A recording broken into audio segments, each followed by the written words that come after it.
Hello students, summer camp की जो activity हम कर रहे हैं कंटिन्यू, इस समर कैंप की एक्टिविटी के अंदर आज की जो एक्टिविटी है वो है हमारे पास न्यूटन फर्स्ट लॉ से related. Newton gives 3 laws, Newton first law, second law and the third law. In the first law Newton says that कि अगर कोई ऑब्जेक्ट रेस्ट में है तो वो अपने आप को रेस्ट में रखता है। अगर कोई object continuously in straight line के अंदर मोशन कर रहा है with A same constant velocity से, तो वो ऑब्जेक्ट कंटिन्यूसली उसी डायरेक्शंस के अंदर मोशन करता रहता है। If there is no external force act on the object, तो उसकी पोजीशन और उसके मोशन के अंदर कोई भी चेंज नहीं होता। अगर ऑब्जेक्ट रेस्ट में है तो रेस्ट में रहेगा, मोशन में है तो वो कंटिन्यूसली मोशन में ही रहेगा। तो ये न्यूटन ने बताया था। इसी लॉ को आज हम कुछ एक्टिविटी से प्रूव करते हैं कि अगर कोई ऑब्जेक्ट रेस्ट में है तो वो अपने आप को किस में रखने की कोशिश करेगा, रेस्ट पोजीशन में रखने की कोशिश करता है। तो सबसे मोस्ट इम्पोर्टेंट जो एक्टिविटी हमारे पास है, मेरे पास यहाँ पे कुछ सामान है जिससे मैं आप लोगों को एक्टिविटी शो करूँगा। यहाँ पे एक ग्लास के ऊपर कार्ड, मैंने यहाँ पे प्लेइंग कार्ड रखा है और इस प्लेइंग कार्ड के ऊपर एक 2 रुपीज़ का कॉइन रख दिया। ठीक है, तो क्या होगा कि जो 2 रुपीज़ का कॉइन है ये अपने आप को किस में रखेगा, रेस्ट पोजीशन पे। ठीक है, तो अभी भी जो इसकी इनिशियल स्टेट जो है वो कैसी है, रेस्ट पोजीशन। तो आप ध्यान से देखें कि ऑब्जर्वेशन के अंदर क्या होता है। अगर मैं इस कार्डबोर्ड को फास्ट स्पीड से, तो जो कॉइन था वो किसके अंदर गिर गया, मेरे पास ग्लास के अंदर। तो कॉइन्स जो है वो क्या करता है, अपने आप को किस स्टेट में रखता है, in the state of rest. ठीक है, let's do one more activity.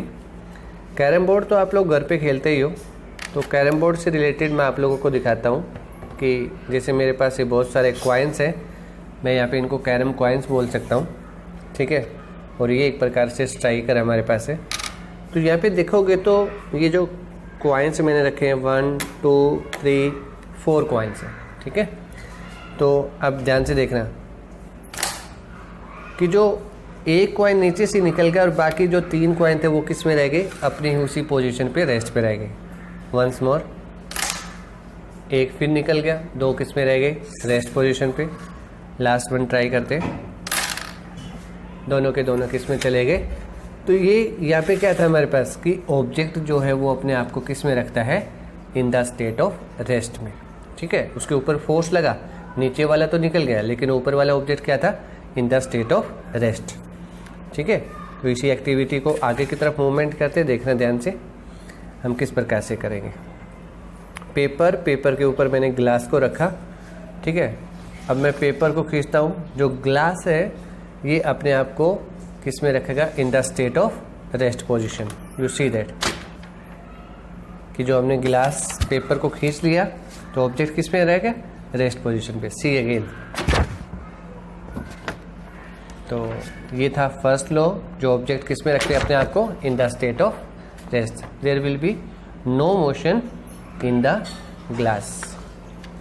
तो ये रेस्ट से रिलेटेड का पार्ट हमारे पास है। अगर कोई object continuously in state of rest है तो वो किस में रहेगा, रेस्ट पोजीशन पे। वंस मोर एक्टिविटी, बॉटल के ऊपर मैंने सेलो टेप रख दिए यहाँ पे।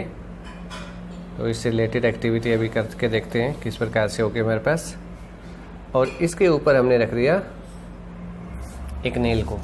ठीक है, अब देखना क्या होता है, नेल नीचे नहीं गिरी। वंस अगेन,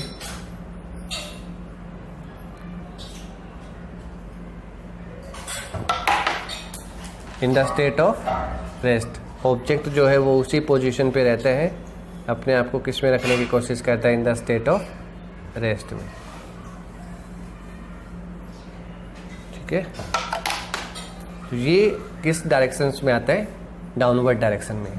जो सेलो टेप थी वो इस डायरेक्शंस में जाती है, हॉरिजॉन्टल में, और जो हमारे पास नेल है वो किस डायरेक्शन में जाती है, इन द डाउनवर्ड डायरेक्शंस के अंदर। तो वो अपने आप को किस में रखने की कोशिश करती है, in the state of rest के अंदर। ठीक है, once more activity related to इन्हीं पार्ट से रिलेटेड मैं एक एक्टिविटी आप लोगों को और दिखाता हूँ इसी के अंदर ही, कि अगर हमारे पास कोई ऑब्जेक्ट है, जैसे अगर मैं इसकी बात करता हूँ, मेरे पास एक कार है और कार के ऊपर मैंने एक ऑब्जेक्ट रख दिया, यहाँ पे एक ऐसे ऑब्जेक्ट रख दिया, ठीक है। तो इसके अंदर क्या होगा हमारे पास, अगर कार एक यूनिफॉर्म मोशन के अंदर है, इन द स्ट्रेट लाइन के अंदर, तो कंटिन्यूसली वो किस में रहेगी, इन स्ट्रेट लाइन के अंदर, यूनिफॉर्म। देखो फोर्स लगा रहे हैं, ठीक है, तो ये पहले किस में थी, रेस्ट पोजीशन पे थी, फोर्स लगाने के बाद इसकी जो पोजीशन है वो क्या हो रही है, चेंज हो रही है, ठीक है। तो एक गाड़ी जो है वो इन द स्टेट हाईवे के ऊपर मोशन कर रही है, और जैसे ही आप उसको एकदम डायरेक्शन चेंज करते हो, तो what happened with the cap, cap के साथ क्या होता है वो चीज़ आप तक ऑब्जर्व करना, ठीक है। तो आपकी गाड़ी जो है वो हाई स्पीड में चल रही है और आपने एकदम टर्न कर दिया, तो क्या होगा कि जो गाड़ी टर्न करती है तो उसमें आपका जो कैप थी वो दूसरी डायरेक्शंस के अंदर जाती है, ठीक है, कि ऑब्जेक्ट अपने आप को किस में रखने की कोशिश करता है, in the state of rest या state of motion in a particular directions, ठीक है। तो उसकी वजह से अभी तो ये वाला पार्ट, अभी एक पार्ट और हमारे पास यहाँ पे है। अगर मैं इसको इसी प्रकार से शो करूँ कि गाड़ी हाई स्पीड से मूव कर रही है और सडनली ब्रेक लगे, तो व्हाट विल बी ऑब्जर्व, इसके अंदर क्या होता है कि जो ऑब्जेक्ट है वो किस में रहता है, in the state of motion के अंदर ही रहता है, जिसकी वजह से वो किस तरफ गिर जाता है, आगे की तरफ गिर जाता है। ये दोबारा देखो, हाई स्पीड से मूव कर रही है, मैंने गाड़ी को एकदम रोक दिया, तो रोकने के बाद क्या हुआ, जो कैप है वो आगे की तरफ गिर जाती है।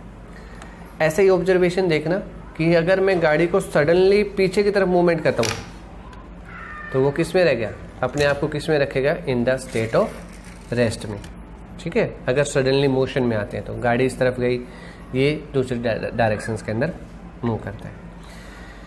तो ये पार्ट हमारे पास थे, जो एक्टिविटी का पार्ट मैंने यहाँ पे दिखाया आप लोगों को, ठीक है, किस प्रकार से हम और भी एक्टिविटी के पार्ट के अंदर कर सकते हैं, जो आप लोग इसको इजीली घर पे परफॉर्म कर सकते हो।